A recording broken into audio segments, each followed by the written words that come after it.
Hey everyone, welcome to another episode of Becoming a Professional.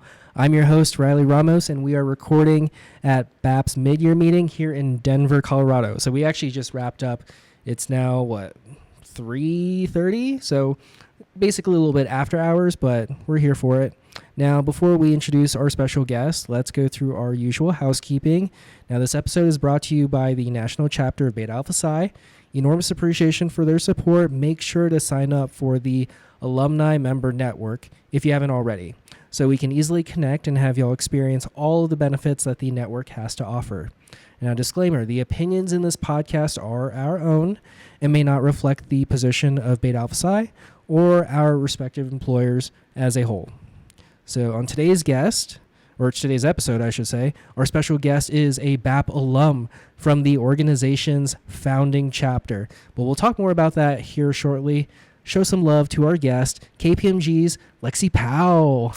Woohoo! Woo! I'm so excited to be here. Yeah. This is great, and I'm really excited to talk about, BAP and how it's affected my professional career thus far. Yeah. I know I'm fresh, but, Oh, you got this. I'm excited. So, yeah, thank you for having me today. Of course. Now, Lexi, we were able to connect through one of our professional partners, KPMG's very own Jennifer Neal. So thank you, Jennifer. Snaps and claps for you as far as keeping us engaged and being able to find our wonderful alumni, keeping them engaged and whatnot for the podcast. And so we've actually been doing this thing for about almost a year and a half. And so it's going strong. And so it's been a huge help to have our professional partners be able to really put in their contribution to the podcast. So I'm super glad to have you on for this week's episode. Yeah, I'm excited. When I saw the email a few weeks ago, I was like, oh my gosh. I was like, yes. So I'm just glad that, they thought that I was a good candidate to come do this, and I'm excited. Yeah. So let's dive into it. So origin story. This is kind of just letting our listeners know who is Lexi, right? So first off, where'd you go to school? What made you decide on your major? Yeah. So I went to the University of Illinois. So go Illini, woohoo. But I was a competitive gymnast. So Gymnast, okay. yeah, I had to do the school, but gymnastics as well. So born and raised in Denver, I was like, I don't want to go to school here. Plus, there's no gymnastics schools here. So I was like, cool. Really? I didn't know that. No school. Denver, DU, but yeah. I'm good. Okay. So yeah, I was just, looking at the schools I was getting recruited at, and Illinois was one of them. And my mom, she's a CPA as well. She's an accountant. Okay. So she was like, they're ranked really high. They're like number 3. And I was like, okay, like, cool. Yeah. So, when whatever that means. I was like, yeah, like, cool. Well, I knew I was going to be an accountant, like, in high school. Like, yeah. I already knew my major. I didn't need to waste time on declaring. I was like, yeah, I'm going to be an accountant. Cool. So, like, that was my mindset. I was like, okay, I need to go to a school that has a good gymnastics and accounting program. Okay. I didn't care about rankings, but my mom did. So, yeah, I just chose Illinois, great program. And then recruiting, obviously, they offered me the most money. So I was like, okay. Thank you, Illinois. We appreciate that. That does help a lot. Right. I was like, it's a great environment. The money helps. The Mm-hmm. people help. So, yeah, that's really what got me to Illinois. And in accounting, my mom, literally, I just want to be just like her. So Thank you, Mom. yeah, thank you, Mom. I wouldn't be here without you. But, yeah, so that's kind of like the origin of me in accounting. Well, and then what did what the initial stages of your professional career look like after college? How did you get into make that transition from college to where you're at now? Yeah. So one, it was great to have some time. So KPMG changed their start times. Typically it was like you start in July. So it's like you have like a month. Okay. Most of my friends who worked at Deloitte's or other big fours started in July or August. I started in October. So I had like 6 months to be like, I'm free. I was like, I can do what I want to do. So I actually got into coaching gymnastics, which is something I still do on the side. Because one, I was like, I have no money, so I need some money until I start my full-time job. So I really got into coaching and stuff. And then obviously CPA, I just really was like in between graduating in May and starting in October. I was like, I need to pass something. I didn't, unfortunately, but I tried. So I spent a lot of time, studying and transitioning into being like an adult. So like, groceries, social life, like what do you do from 9 to 5? Not like you go to class for 3 hours and then you're done. No, that's definitely a transition period for that. Oh my gosh. I did not realize how hard it is to sit at a desk for 8 hours straight. Like I'm still adapting, but like that was my biggest struggle, like starting, like when I started in October. I was like, oh my gosh, like I'm drained and I've been sitting all day. So yeah, that was very major for me. No, I completely agree. It's definitely one of those things where, okay, I've spent years being like, as a student, you get in your ways of like, and for me, I don't know about you if you were if you lived on campus or if you were a commuter. So for me, I was a commuter, and so you would just go to class, go home, and that was kind of your routine.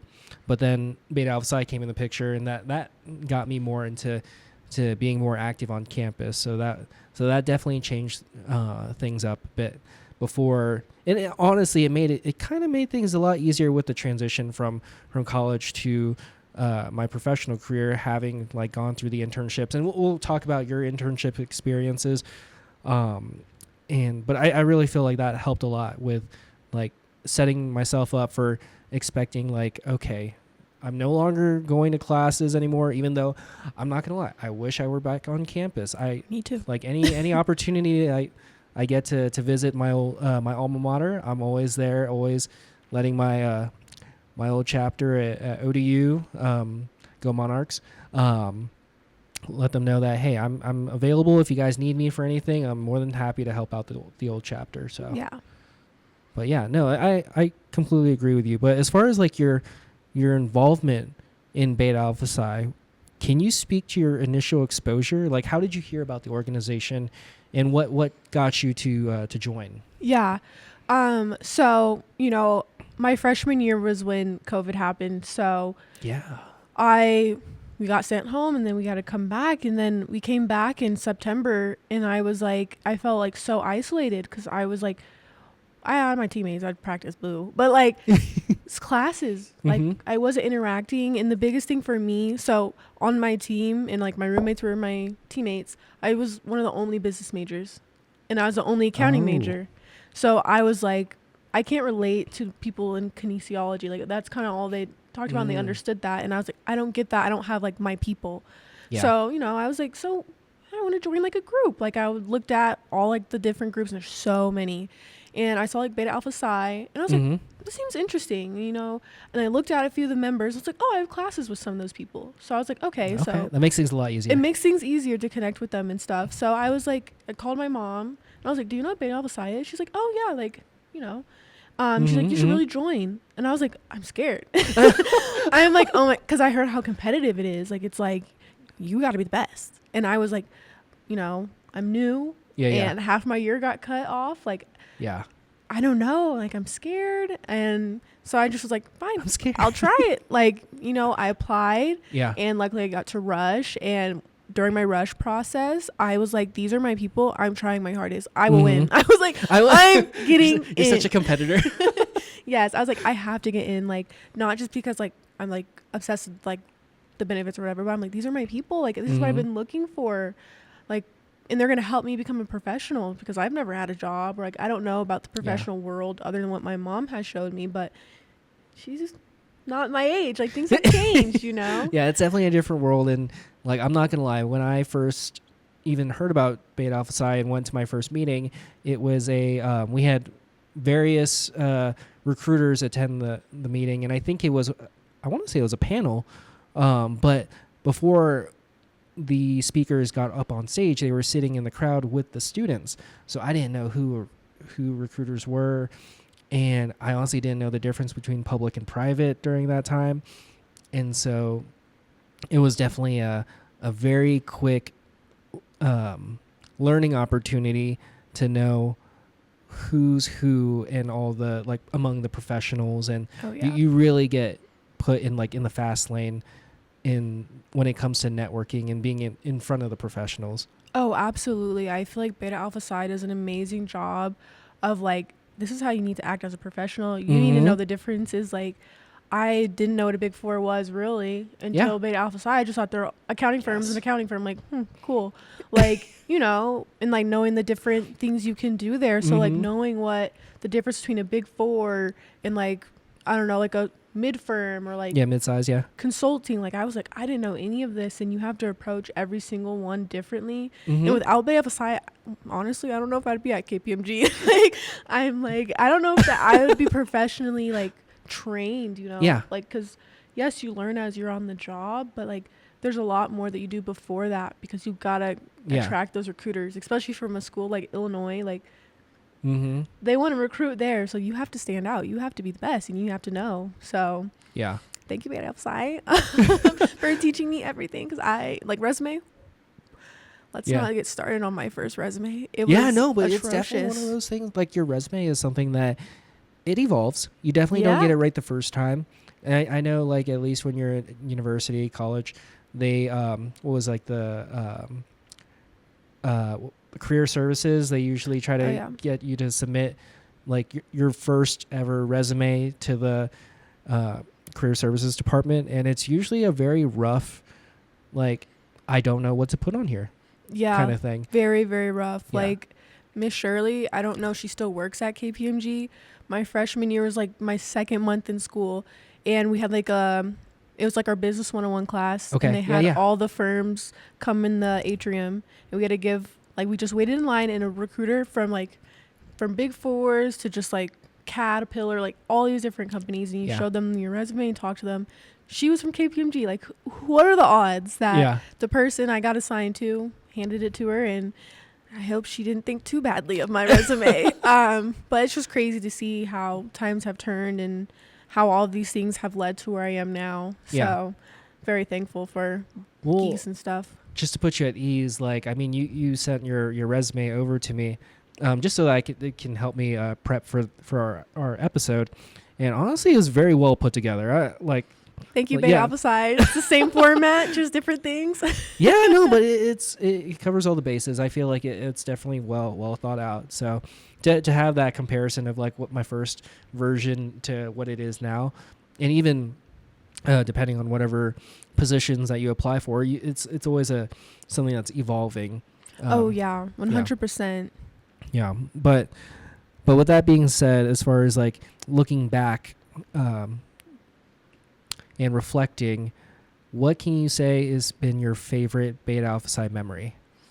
My favorite Beta Alpha Psi moment was our initiation with our families. My mom, Ann Cooperman, she gave me my paddle, and we all got a paddle as like the start class in each of our families. That's cool. And considering like COVID, so since with gymnastics, I had to be very cautious, because one of us gets COVID, it's kind of, we all take the team out. So I wasn't really able to connect with my rush class in like Beta Alpha Psi, because I was like, hey, like, I got to meet this weekend, or, you know, like that. But like this, I'm like, I have to attend, obviously. Like, it's our initiation. It's after our rush like semester. So like this was like the final hurrah. Like, this was like the like, moment.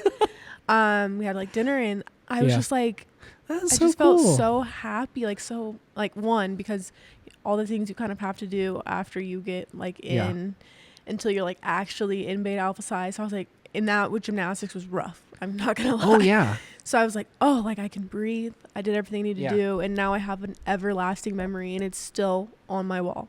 Like, will forever have that paddle on some wall where I live, because it just means like so much to me, and all those people I love that. mean so much. Yeah. No, that's awesome that you guys have something like that. Man, we didn't do anything like that. Oh my God. Well, it's an idea. We gotta change that. Everybody can steal it. It's not my idea. But yeah, and then so you mentioned that you had internships with KPMG, and you've done back-to-back internships, or? Yeah, I did too. Okay. Okay. And then so you actually also got to, well, first off, before I get ahead of myself, what have your internship experiences been like? Can you speak to like your first, well, actually both. Yeah, so my first one, I did the Embark internship with KPMG. It's essentially, so, you know, you typically do your internship like your junior year, like before you start, but I was ahead of my time, I guess.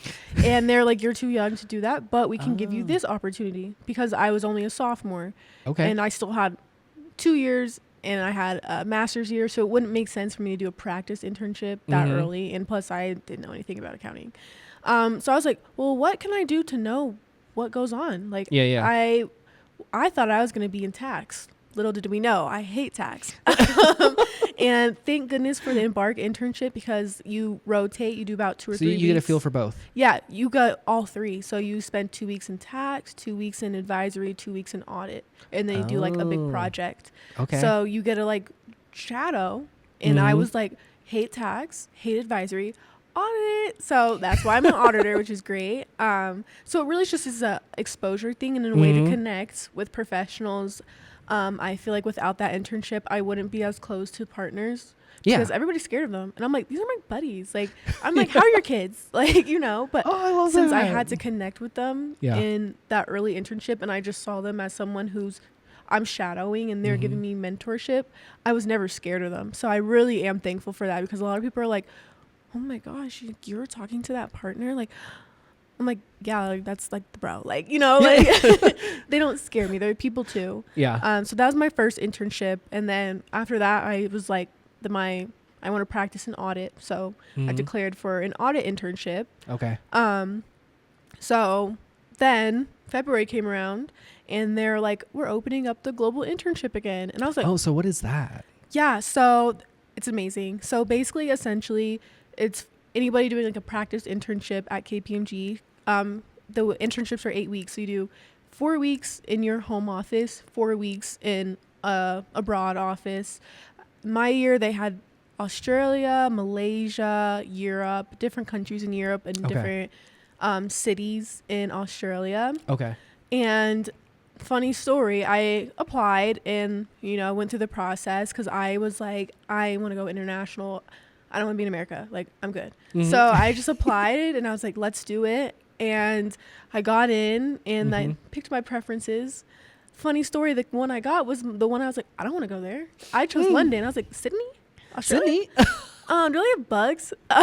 No, not the So I was about to just decline. I was like, I don't want to go there. My mom's like, go. Like, this is going to be a great opportunity. I was like, I don't want to go to Australia, but life-changing, and I still want to make my way. So if anybody has a job in Australia, sign me up.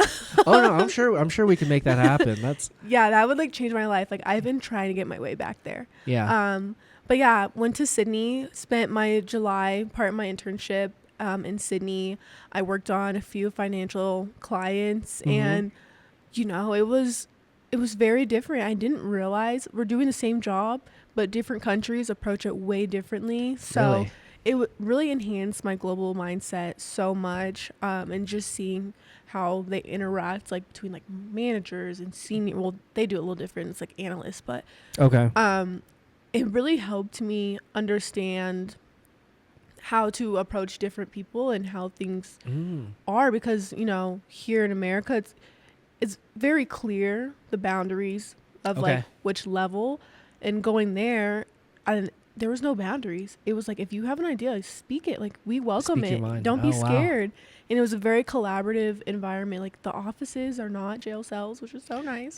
Like, it was just like very nice, very nice. I loved the experience there, and they do not have big spiders in the Sydney. Right. So I didn't see any spiders. And I've been there multiple times, so I'm like, that's a myth. I guess they're like in the boonies. But yeah, I want to clear that up. We love our Sydney folks. Yeah, we love you. I love you a lot. Made lots of friends. There was 5 of us, and one of them, we talk every day. Okay. Like, and we both work at KPMG in audit still, and like that. Is she in the Australia like office, or is she local? Where is she? Okay. I still do talk to a few of the like my intern class, like who were Australians as well. So it's just like lifelong bonds between awesome. Like there's like 10 of us total between the Sydney office and the different offices in America. But it was a great experience, and absolutely loved it. Now, did you as far as like a foot in the door moment, were there any like barriers to entry with the application process, or did you feel like any of your experience prior to applying put you in a good spot to apply for this global internship? I would say yes. Okay. I think something that I thought was like gonna set me further apart in a negative way. I remember the exact question that she asked me. She was like, so what traveling have you done internationally, and how have you interacted with people of other cultures? And I was like, I'm going to be really honest with you. I have stayed in the state. Like, I've never been out of the country. Mm-hmm. Like, and born and raised in Denver, and I really haven't gotten the chance to do that. Like, I was like scared kind of in the interview. I was like, they might not choose me because my family didn't take me to Europe. Like, you know, stuff like that. Mm-hmm. Like, I've never experienced that. Like, I don't know multiple languages. Yeah. Luckily, it was not a bad thing. Yeah. But, you know, I learned that, one, to be honest, like, I was just like, frankly, like, if that's like a factor that will not allow me to be part of this, I completely understand. But my point is, you know, that's why I applied. Yeah. I don't have that, so I want to experience that. Yeah. Luckily, they chose me. But yeah, and then I would say something that did help me was a previous internship. I knew the firm, and I made it very clear, like, I was here last year. Obviously, I want to be here again, and I want to continue to be at the firm. And because one, they paid for everything, so they obviously want someone that they know will stay. Yeah. Someone that will, you know, return on their investment. Exactly. Yeah. So like having that previous internship and, you know, being a campus ambassador, like being all about KPMG, not even being hired, really helped me. Hopefully, I think. Get in with the good graces for that. And then, so you mentioned being a campus ambassador and how that helped you during the application process. What does it mean to be a campus ambassador? Yeah. So you know how like there's recruiters from KPMG, like, you know, the Chicago office recruiters. So you kind of stem as a recruiter as well at your school. So I did my internship in the Denver office because COVID. I was like, what if we go back to COVID and I don't want to be in Chicago by myself? I'm scared, you know? So I was like a representative from the Denver office. So and then I was like an ambassador at the University of Illinois. Okay. And I helped, you know, with like recruiting events that the actual recruiters hosted from different offices, like at Geese, which is the College of Business at Illinois. So I was really there to help spread the word and attract more people to do internships or just know about the firm. So that was kind of my role. And it was great. Like, I was like, this is fun. Like, I just got to yap. I got to talk to people. I got to go do these cool events and then interact with the professionals. That's cool. So I really, really enjoyed it. I did it for about 2 years. I would do it again, but unfortunately I have work. No longer on campus anymore. No more on campus. But yeah, it was great. But during your time, during that global internship experience, and I guess even kind of afterwards, how did that global perspective affect your role as an auditor? Yeah, it really has affected me positively. Okay. Especially, you know, here being on bigger clients, you know, like group teams, having components in different countries, and kind of understanding how they approach like work-life balance to them is very much prioritized more than here. And knowing that you don't send an email on the weekend, like stuff like that. Like knowing the boundaries, like that was the biggest thing. Like in Australia in my internship, they were in busy season and they were like, we don't work weekends, we log off at 7. I was like, okay. They're like, or midday, they'll go swim in the ocean. And they're like, I'll come back when I want to. Like, I'm like, it must be nice.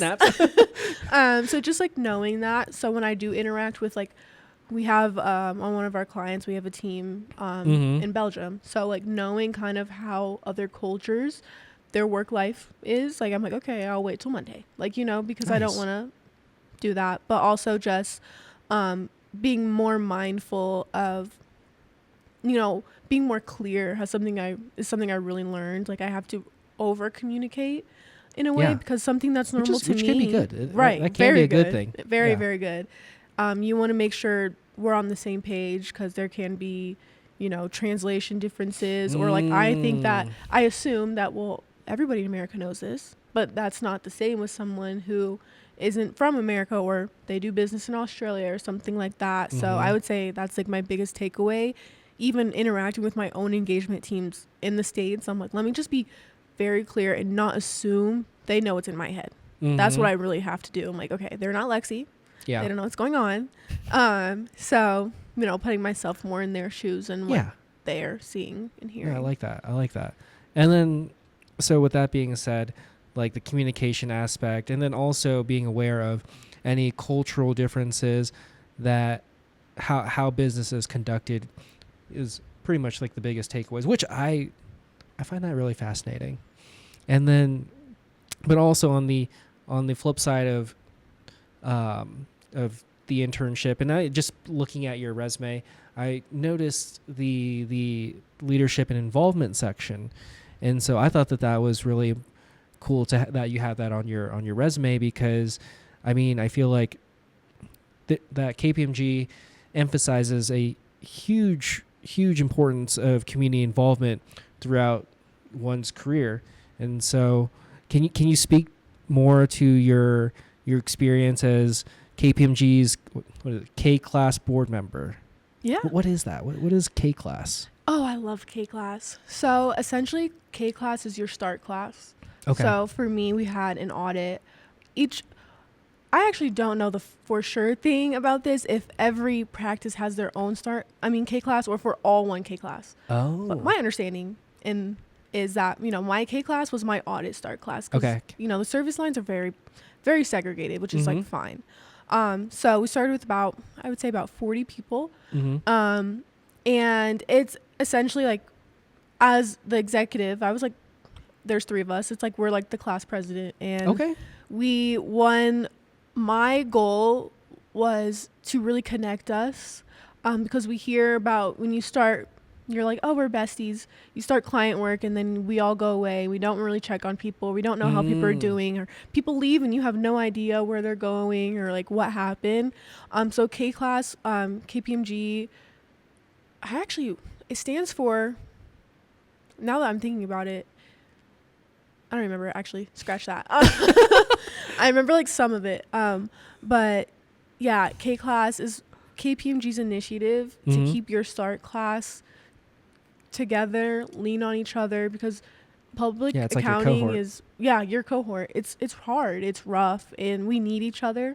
And we use each other as a resource, because yes, you have your seniors and your managers, but sometimes you don't always want to ask them a question, or you're scared to. And just being around people your own age, and then we also, it's very mandated, K-Class hosts a KFFL kickball tournament. KFFL is KPMG's literacy foundation. We donate books. I like that. So like the big initiative is, as a K-Class, each office that wants to participate, Denver participated. We raise money for that, and then we have a fun kickball tournament in the summer. Okay. So that was also like one of our big things that we had to get done. That's awesome. It was so much fun. Like, I'm definitely gonna help do it again. But yeah, K-Class really helps with mentorship within your own start class. Okay. Keeping each other together. I remember as an executive, our first busy season, like busy seasons are rough. So I was busy enough, but I made sure I checked on every single person in my 45-person start class. Messaged them, hey, how are you doing? Like, because people need that. You never know how much someone just needs how's your day going? So something as simple as that was like part of my role as a K-Class executive, making sure that, everybody's doing well, and then also we're helping the community in any way that we can possible. No, that's pretty major. No, that's really cool. KPMG has always been a huge supporter of beta alpha size community service projects. So it's always nice to see that, like, okay, we're not only instilling this in the organizations that we support, but also we provide those resources, those opportunities to give back to our internal folks. Yeah. So I like that. I like that a lot. And then, so when it comes to, now I'm just going to shoot off a couple closing questions here, just looking at time and whatnot. But what's one piece of advice that you would give to recent graduates who are transitioning into their professional career? Yeah. Okay. my first one, this is kind of for the girls. Okay. Make sure you have your outfits. And one, What? do not fall for the trap of heels in the office. Oh. It is not comfortable. It's not worth it. Okay. Like, what do you recommend? Oh, I recommend, like, if you are, like, you want to have to wear a heel, do, like, a little kitten heel. It's, like, kitten 2 heels. inches. Okay. But the little thing is, like, you could wear the cute heels to the office, you know, but bring a pair of flats or, like, cute work tennis shoes to wear while you're in the office, like, walking around or sitting. And then when you leave, you can change back into it if you, like, want that look. Yeah, okay, you know, okay. like I see what you mean. You know, like, the lawyer TV shows, like, there are girls wearing, like, stilettos. I'm like, I That's thought not that practical. It's not practical. I was like, this is, like, I can't even last 2 hours. Like, what is this? So yeah, that's, like, a little thing. Like, I would definitely, like, choose comfort over style. But yes, wear your cute outfits. Like, look good, feel good, do good. So that one's for the ladies. Okay, I like that. Yeah, it really helps. Like, yes, like, KPMG is very, like, dress for your day is, like, our motto. But, like, if I dress more professional, more cute, like, I'm like, oh, I look great, then I feel like I'm gonna do a better job. Like, it just, like, helps. Brings out the confidence. Brings out the confidence for sure. So yeah, that's for the girls. But, like, in general, for everybody, I say with the transition, just don't be afraid to speak to people. Like, even if it's, like, someone walking past you in the office, like, it's your first week or something, or, you know, first month, like, say hi, how are you doing? Or the person next to you, you don't know them, just be like, hi, how are you?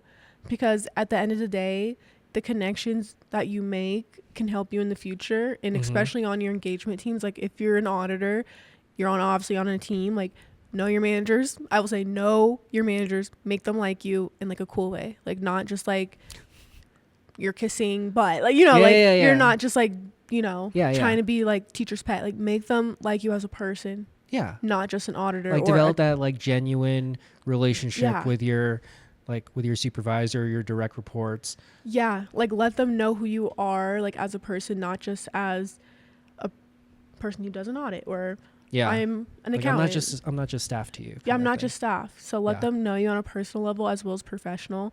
Obviously, like, you want them to know that you know how to get your work done and you can do it well. But yeah, I just say really connect with your managers and above, because one, they vouch for you when it comes hard times, or like, if you need a client. I had to do this. I had time when I had nothing on my schedule, because we have a lot of people.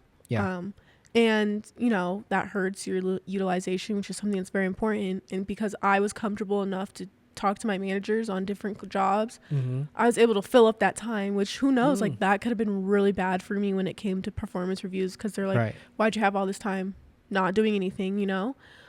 So, you know, knowing people and, you know, not being afraid, hey, do you have any work I can do? Like, don't be afraid to speak up for yourself.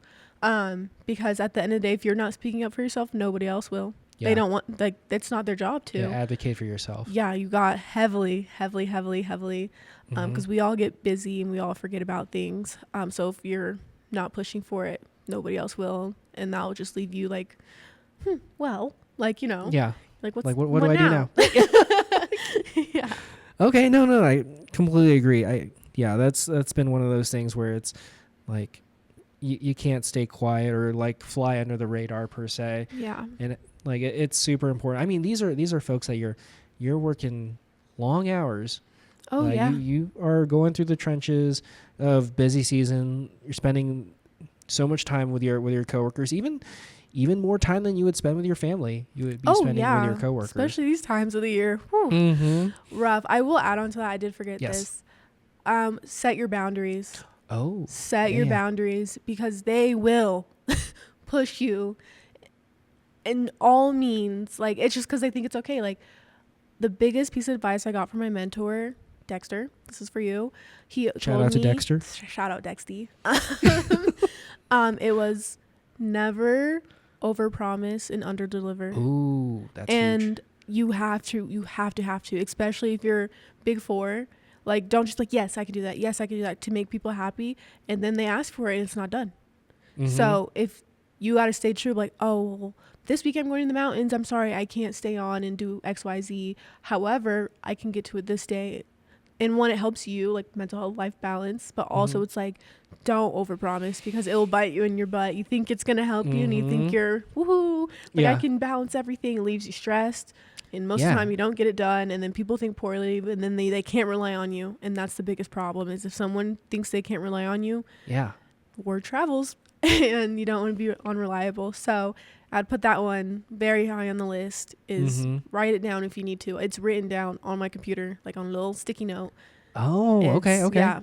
So that's kind of my advice. Yeah. Okay. And then to close things off, how did BAP help you become a professional? Oh, in so many ways. Where do I even begin? I would say the biggest way that they have helped me as a professional is the networking. They taught me how to network, because, you know, one, we had internal networking, and, you know, like the mentors, you have your mentor and you have your coach, and they teach you how to speak, you know, interview, resumes, and just knowing how to just speak to somebody that's not in the Gen Z way, you know, like, yes, I'm a Gen Z, or I can talk like this or whatever, but, or you can mix it in. I like to mix in a little bit of my like Gen Z-ness, my youngness, but at the end of the day, like, you know, in the business world, you have to act and speak and dress a certain way, or to a certain, like, be able to carry yourself professionally. Yeah. You have to learn how to carry yourself. Like, it's more than just like an outside, it's really more of an inside thing. And without Beta Alpha Psi, I don't think I'd be able to have the inside professionalism that like I would need to be successful, because it's all about who you know, not what you know, essentially. Like, I've learned it's like, you gotta just talk, you gotta connect, you gotta listen. Like, learning how to actively listen and not listen to respond, but listen to understand, is something that Beta Alpha Psi really, really taught me how to do. Yeah. Not just, like, that's just what it is. Because like, a lot of people's issues is they're listening just to respond to you, but they're not actually listening to you. And I feel like that's gotten me all the opportunities, like going to Australia, you know, and, you know, getting the great opportunities to work on the clients I've gotten to work on my first year.